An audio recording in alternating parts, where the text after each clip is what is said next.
देखिए इसमें 10 क्वेश्चन हो गए थे, इसका 11वां प्रश्न देखिए। 11वां प्रश्न कह रहा है यदि साइन थीटा बराबर कॉस थीटा हो, यदि साइन थीटा बराबर कॉस थीटा हो, तो इसमें कहा गया कि तो थीटा का मान होगा, यानी जो बराबर होते हैं तो कौन से मान पे बराबर होते हैं। एक टेबल में तुमने साइन 45 बराबर देखा होगा, एक रूट 2, क्या 45 बराबर भी रूट 2 देखा होगा, तो वही तुम्हें बराबर वाला यानी कौन सा मान इसमें बराबर है, 45 पे बराबर है, विजय मौखिक पता है मुझे। लेकिन अगर इसमें थीटा का हल करें तो इसको कैसे हल कर सकते हैं, यहाँ साइन थीटा लिखा है यहाँ कॉस थीटा लिखा है, अगर यहाँ इसे कट जाए तो हम इसको बना सकते हैं, लेकिन यहाँ साइन वहां का कैसे कट जाएगा, या तो यहाँ भी साइन हो जाए और या यहाँ कास हो जाए, तो एक जैसे हो जाए, तो दोनों जगह एक जैसा बनाना है। तो एक सूत्र होता है, सबको पता भी होगा, कोई भी चाहे साइन का लिख लो चाहे कास का लिख लो। चलो हम कास का लिख लें, कास 90 माइनस थीटा बराबर होता है साइन थीटा। कास 90 माइनस थीटा बराबर क्या होता है 90 में ये संख्या बदल जाती है, कास का साइन हो जाता है, टेन का काट हो जाता है, सेक का कोसेक हो जाता है, तो ये इतना है उतना ही पढ़ो।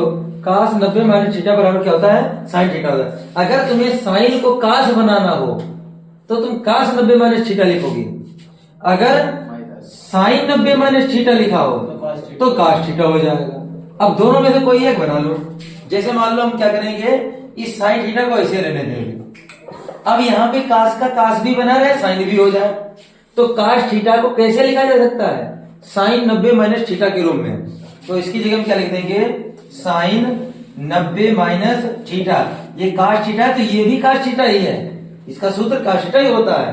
अब दोनों तरफ बराबर में देखो, काटा नहीं जाता, ऐसे काट दीजिए, साइन से साइन हट गया, तुलना कर दीजिए, तो थीटा यहाँ बचा, यहाँ बचा 90 माइनस थीटा, ये माइनस का थीटा इधर आएगा तो क्या आएगा, हो जाएगा प्लस का, बराबर में कितना 90, एक थीटा में एक थीटा जुड़ जाएंगे, कितने थीटा, 2 थीटा, बराबर में कितने 90, 2 से कट जाएगा कितना आ जाएगा 45, तो थीटा बराबर कितना आ गया 45, यानी 45 अंश पे मान बराबर होते हैं। ये तो तुम्हें मौखिक ही पता होता है पहले टेबल में, ठीक है, इतना नोट करिए। ठीक है, अगला प्रश्न है 12वां प्रश्न, ये भी त्रिकोणमिति से ही है, ये भी बहुत आसान है, अभी बताया मैं, सूत्र तो चलो मिटा दिए हैं, लेकिन सूत्र ऐसे तुम ध्यान रखना, साइन 15 और बटे में cos 75, साइन 15 बटे में cos 75 का मान कितना होगा, ऐसे ऐसे फॉलो तो उसका मान एक आ जाएगा। देख रहे हैं कैसे, हमने अभी बताया ये दोनों जब भी कटेंगे तो एक जैसे होने चाहिए, पहले तो यहाँ 15 है तो यहाँ भी 15 होने चाहिए, या यहाँ 75 है तो वहां भी 75 होने चाहिए, एक कोई बना लो, कोई भी तोड़ दो, चलो इसको तोड़ देते हैं। ऊपर वाला साइन 15 ऐसे रहेगा, बटे में cos ऐसे, हमें यहाँ पे 15 बनाने हैं, और 90 से सूत्र होता है उसका, होता है, अभी अन्य भी है लेकिन नजदीक में 90 पड़ेगा 75 के, तो 90 में से अगर हम कितने घटा दें कि 75 बचे, 15 घटाने वाले साथ में मौजूद होते हैं, 90 में से अगर हम 15 घटा दें तो कितने बचेंगे 75 बचेंगे। देखो ये साइन 15 हमने ऐसे लिख लिया, बटे में cos 75 है तो ये भी cos 75 ही लिखा है, 90 में से 15 घटाने बचेंगे कितने 75 ही, केवल इसको तोड़ के लिख दिया गया, तोड़ा इसलिए क्योंकि यहाँ 15 तो यहाँ भी 15 बन जाना चाहिए।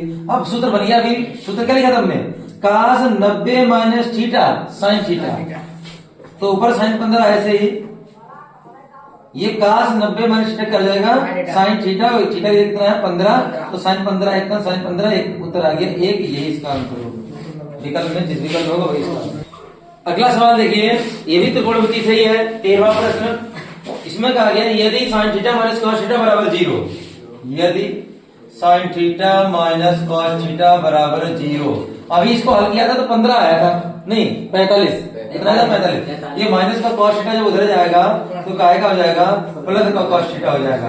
अब ये दोनों मान बराबर किस पर होते हैं, cos 45 पर, पहले थीटा 45 पर, तो हल कर देते हैं। चलो हमें बाकी मान चाहिए, उसका पहले थीटा का मान आएगा तभी इसको हल कर पाएंगे, तो साइन थीटा ऐसे ही, इसको अभी हमने लिख लिया था कैसे, साइन 90 माइनस थीटा, इसको क्या लिखा था हमने, साइन 90 माइनस थीटा, होता तो cos थीटा, साइन से साइन हटा, बचा कितना थीटा बराबर 90 माइनस थीटा, इधर आएगा थीटा तो प्लस का हो जाएगा, कितने थीटा हो जाएंगे 2 थीटा हो जाएंगे, बराबर में कितने हो जाएंगे 90, और 2 से कटेगा कितना आ जाएगा 45, तो थीटा बराबर कितना आ गया 45 आ गया। लेकिन अभी हमसे मान इसमें थीटा का ही नहीं पूछा है, इसमें कहा गया साइन घात 4 थीटा प्लस cos घात 4 थीटा का मान ज्ञात करना है, साइन घात 4 थीटा प्लस cos घात 4 थीटा का मान ज्ञात करना है, इसीलिए हमने थीटा का मान निकाल लिया।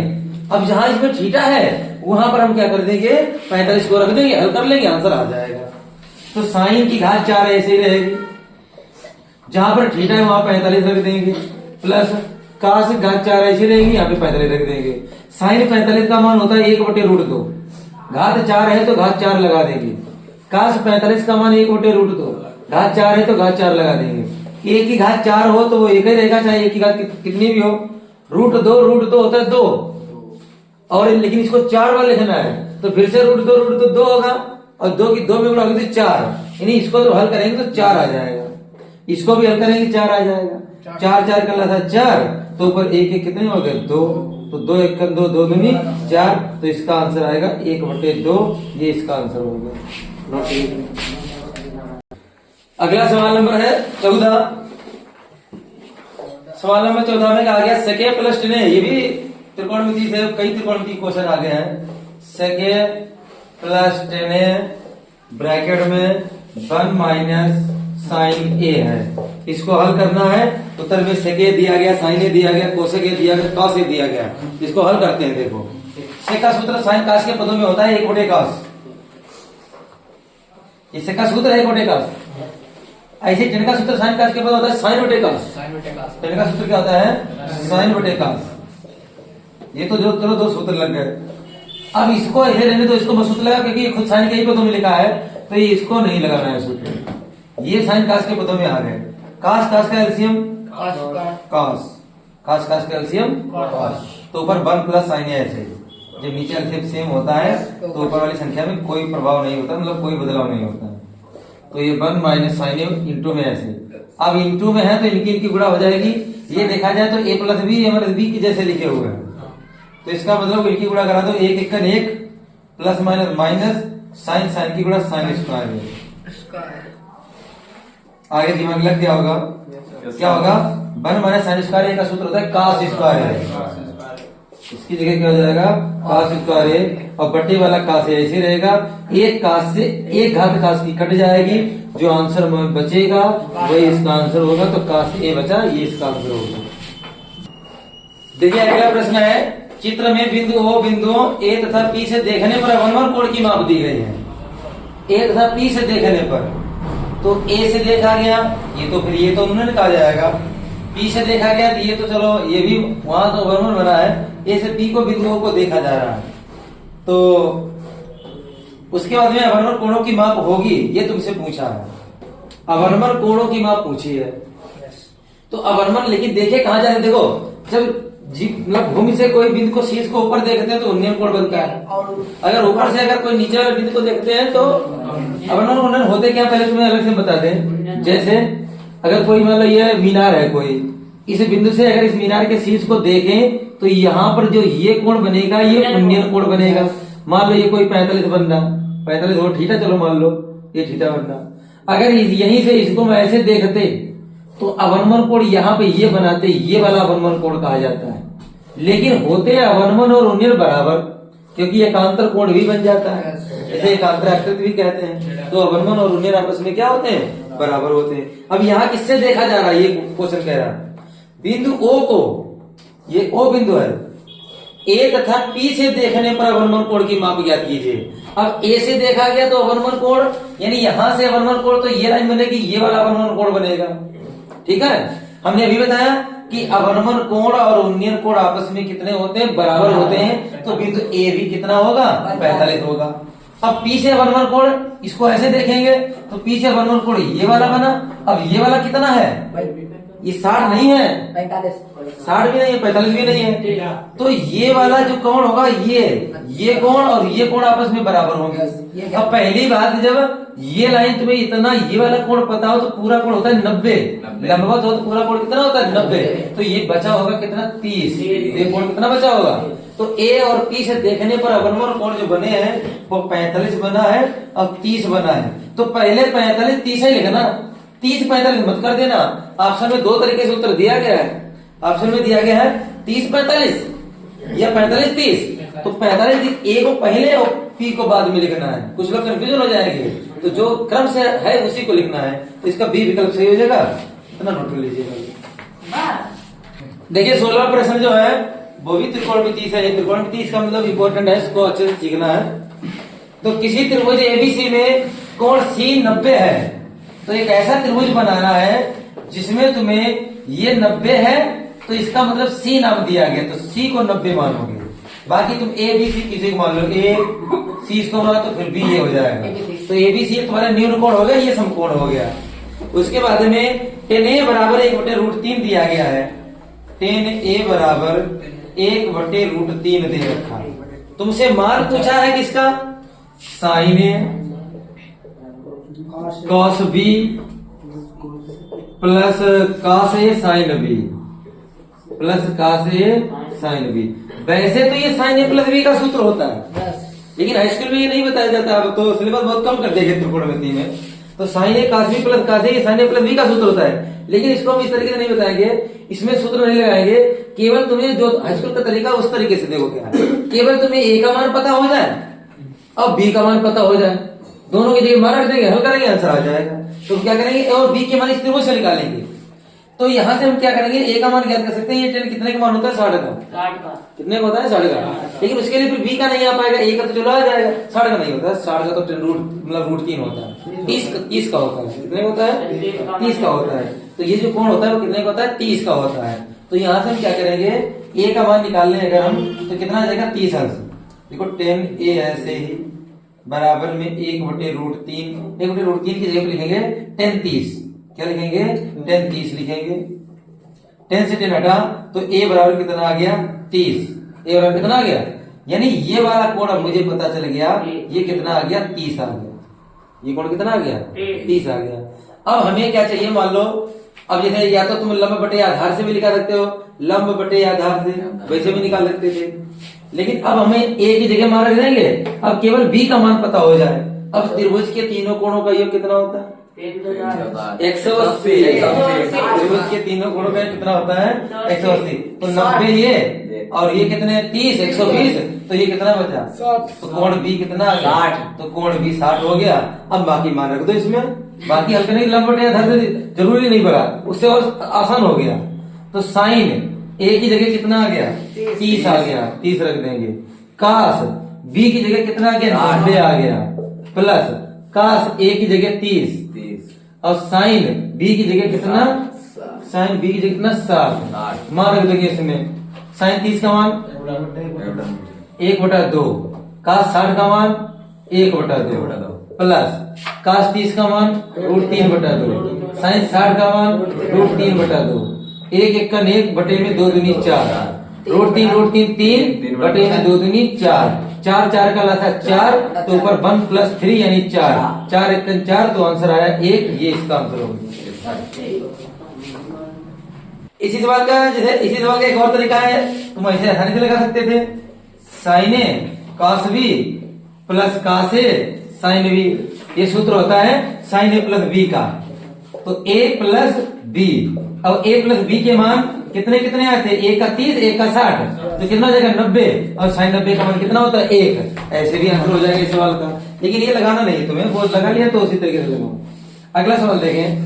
अगले सवाल में कहा गया है 17वां क्वेश्चन, एक घड़ी की मिनट की सुई 8 सेंटीमीटर लंबी है। एक घड़ी जो है, एक मिनट की सुई जो है, यहाँ एक इसका केंद्र बना देंगे घड़ी का, इसकी मिनट की मान लो सुई की जो लंबाई है वो 8 त्रिज्या 8 दी गई है, 8 सेंटीमीटर। 1 मिनट में सुई द्वारा बनाए गए त्रिज्य खंड का क्षेत्रफल ज्ञात कीजिए। अब मान लो ये 1 मिनट में यहां पहुंच गई, या मान लो यहां थी, यहां मान लो पहुंच गई, यहां मान लो यहां थी, मान लो ऐसे यहां पहुंच गई। तो 1 मिनट में कवर किया गया क्षेत्रफल ये तुमसे पूछा, ये त्रिज्य खंड बना दिया, लेकिन उसके लिए कोण मालूम होना चाहिए तुम्हें। 1 मिनट में कोण कितना? अच्छा, ये जो पूरी जो मिनट वाली सुई है, पूरा चक्कर जो घूमता है वो 360 का कोण बनाती है। पूरा चक्कर जो घूम जाएगी तो 360 का बनाएगी, लेकिन कितना मिनट लगेगी इसको? 60 मिनट। मिनट वाली सुई 60 मिनट में फिर से यहाँ पे आ जाएगी। तो यहाँ पे इसका मतलब ये हुआ कि 60 मिनट में जो कोण बनाएगी, 60 मिनट में तो जो कोण बनाएगी, बोलो नहीं, 60 मिनट में जो कोण बनाएगी वो कितना बनाएगी? 360 अंश बनाएगी। अब फिर 1 मिनट का कोण कितना पड़ा जाके, इसको 60 से भाग कर दें। 1 मिनट में कोण 1 मिनट में कोण जो होगा ये 60 बटे में पहुंच जाएंगे। 360 के बटे में 60, 0 से 0 कट गया, इसको 6 से काटेंगे तो 1 मिनट में कोण कितने बनेंगे? 6 डिग्री का। 1 मिनट में जो कोण बनेगा वो 6 डिग्री बनेगा। ऐसे पूरे 60 मिनट में तो तभी हो जाता है 360 का कोण। उसका अब 1 मिनट में तुमसे पूछा है, अगर 2 का होता तो 12 कर लेते, 3 का होता 18 कर लेते, 5 का होता 6 30 कर लेते, कोण बना लेते उसी हिसाब से। लेकिन 1 मिनट का चाहिए तो हम जानते हैं त्रिज्यखंड का क्षेत्रफल का सूत्र, त्रिज्यखंड का क्षेत्रफल क्या होता है? थीटा बटे 360 पाई आर स्क्वायर। चलो इतनी सही बोले तुम लोग। थीटा की जगह कितना? 6 बटे में कितना? 360 पाई आर स्क्वायर। ऐसे ही आर का मान दिया नहीं गया तो आपको आर ही आंसर आएगा। तो 6 से इसको काटेंगे तो कितने आएंगे? बटे में 60। तो ऊपर बचा पाई आर स्क्वायर बटे में 60। ये जिस विकल्प में अगर दिया गया हो तो वही आंसर होगा, नहीं तो पाई का मान तो नहीं रख दिया गया, ऐसे दिया गया। ये विकल्प इसका सही है, नोट करिए। देखो अगला सवाल, कितने क्वेश्चन हो गए इसमें? 17। 18वां देखिए। 1/2 सेंटीमीटर व्यास वाले किसी ठोस अर्धगोले का संपूर्ण, अर्धगोला है तो अर्धगोला ये हो जाता है, इसको कहते हैं अर्धगोला। इसका जो व्यास दिया गया वो 1/2 सेंटीमीटर, यहां से यहां तक जो दिया गया है, जो व्यास दे रखा है वो 1/2 सेंटीमीटर दे रखा है। और व्यास का जो सूत्र होता है वो 2r का मान 1/2 दिया गया, समझ लो। त्रिज्या का मान निकालेंगे 2 बटे पहुंच जाएंगे, यानी 2 दूनी 4 हो जाएगा, तो r का मान हो जाएगा 1/4 सेंटीमीटर। अब इसमें अर्धगोले का संपूर्ण पृष्ठीय क्षेत्रफल लग चाहिए। अगर वक्र पृष्ठ होता तो ये वाला हिस्सा होता है 2 पाई आर स्क्वायर। संपूर्ण पृष्ठीय में एक वृत्त ये भी नजर आने लगता है। जब देखो गोला होता है तो गोले का संपूर्ण पृष्ठीय होता है 4 पाई आर स्क्वायर, और इतना हिस्से का होता है 2 पाई। जैसे मान लो ये लाइन व्यास कर दे तो ये वक्र पृष्ठ ये बचा 2 पाई आर स्क्वायर, ये वक्र पृष्ठ बचा ये 2 पाई आर स्क्वायर। अगर इससे इसको काट दिया जाए, जब इसको काट देंगे तो ऐसा नजर आएगा, तो ये तो 2 पाई आर स्क्वायर बचा ही वक्र पृष्ठ, लेकिन ऊपर से जब देखेंगे तो एक वृत्त नजर और आने लगेगा, और वृत्त का क्षेत्र होता है पाई आर स्क्वायर। तो 2 पाई आर स्क्वायर में अगर 1 पाई आर स्क्वायर जोड़ देते हैं तो कितना पाई आर स्क्वायर बन जाएगा? 3 पाई आर स्क्वायर हो जाएगा। इसलिए संपूर्ण पृष्ठ जो गोले का होता है वो 3 पाई आर स्क्वायर होता है, और वक्र पृष्ठ जो होता है वो 2 पाई आर स्क्वायर होता है, क्योंकि इसको वक्र पृष्ठ कहते हैं ये वाला छोड़कर। तो हमसे लेकिन पूछा है संपूर्ण पृष्ठीय क्षेत्रफल, यानी गोले का, अर्धगोले का, अर्धगोले का संपूर्ण पृष्ठ, संपूर्ण पृष्ठ अर्धगोले। कौन बोला ये? अर्धगोले का संपूर्ण पृष्ठ। दिमाग नहीं तुम्हारे पास? कैसे बोलना है यार? अर्धगोले का संपूर्ण पृष्ठ कितना? 3 पाई आर स्क्वायर। कितना सूत्र होता है? 3 पाई आर स्क्वायर हो जाएगा। 3 ऐसे ही, पाई ऐसे रहने दीजिए। आर का मान कितना निकल लिया? 1/4। स्क्वायर है तो कितनी बार इसको लिख लेंगे? 2 बार लिख लेंगे। तो इसको हल करते हैं तो कटेगा तो कुछ है नहीं, तो 3 पाई ऐसे रहेगा, बटे में 4 चौको 16 हो जाएंगे, तो 3 पाई बटे में 16, और क्षेत्रफल है तो सेंटीमीटर स्क्वायर में लिखेंगे, ये इसका आंसर हो जाएगा। 19वां प्रश्न देखें। किसी परावर्तक बंटन के लिए माध्य दिया गया है 26.1। लो ऐसा सवाल एक आज जरूर जाता है। माध्य दिया गया है 26.1 और माध्यक दिया गया 25.8। 25.8 दिया गया। बंटन के लिए बहुलक का मान ज्ञात कीजिए। बहुलक बराबर क्वेश्चन मार्क। इस तीनों में से संबंध में से एक क्वेश्चन आ जाता है, तो बहुलक बराबर सूत्र याद होना चाहिए सबको। बहुलक बराबर क्या होता है? 3 माध्यक। बहुलक बराबर 3 माध्यक माइनस 2 माध्य। 3 माध्यक माइनस 2 माध्य। इस सूत्र को याद कर लीजिए। इनमें से दोनों में से कोई भी मान तुम्हें दे रखा होता है 2 और 1 मान पूछेगा, तो बहुलक का पूछा क्या तो ठीक है। 3 ऐसे माध्य की जगह 25.8 माइनस 2 ऐसे ही माध्य की जगह कितना? 26.1। 3 की गुणा कराएंगे 8 3 24, हंस लेके कितने? 2, और 25 3 75 और 2 कितने? 77, तो 77.4 हो गया माइनस का। यहाँ 2 1 2 और 26 दूनी कितने होते हैं? 52, तो 52.2 हो गया। घटा दो इसमें, 4 से 2 जाएंगे 2 बचेंगे, 7 से 2 जाएंगे 5 बचेंगे, 7 से 5 जाएंगे 2 बचेंगे, तो 25.2 इसका आंसर हो जाएगा। एक ही नंबर का प्रश्न। 20वें प्रश्न में कहा गया कि केंद्रीय प्रवृत्ति की माप है। केंद्रीय प्रवृत्ति की माप को यही मान जो होते हैं, बहुलक है, माध्यक है और माध्य है। इन तीनों में जो होते हैं वही केंद्रीय प्रवृत्ति की माप कही जाती है।